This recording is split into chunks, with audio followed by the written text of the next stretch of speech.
북한의 김정은 국방위원회 제1비원장이 5월 러시아 승전 기념 행사에 참석할지 여부가 관심사입니다. 네, 할아버지인 김일성 주석의 외교 행보를 따라해서 국제 무대에 대비할 수 있다는 전망이 나왔습니다. 지성님 기자입니다.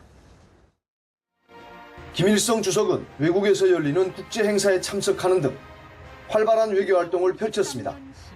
김일성은 1957년 소련 10월 혁명 40주년 기념식, 1959년 소련 제21차 공산당대회, 1959년 중화인민공화국 창건 10주년 경축대회, 1965년 인도네시아 비동맹대회 10주년 기념식 등 다양한 국제행사에 참석했습니다.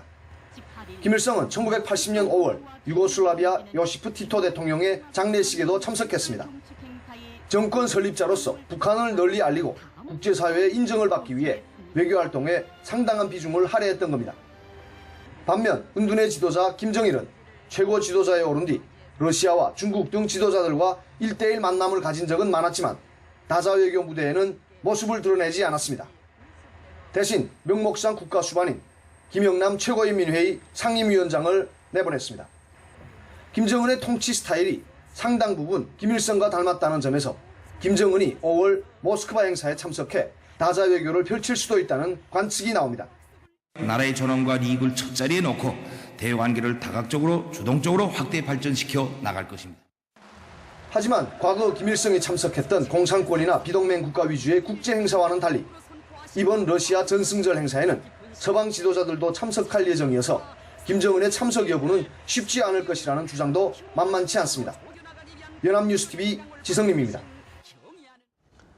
북한의 김정은 국방위 제1비원장이 오는 5월 러시아를 방문할 뜻을 내비친 것으로 알려졌는데 이에 따라서 남북 정상이 모스크바에서 처음 만나는 것 아니냐는 관측도 나오고 있습니다. 네, 하지만 회동이 성사되기까진 변수가 한둘이 아닙니다. 문관영 기자입니다.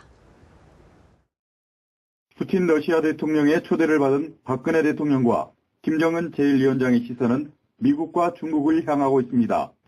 우크라이나 사태 이후 러시아와 대립 중인 미국이 전승절 기념행사에 참석하는 동맹국 정상을 곱게 볼 이유가 없기 때문입니다.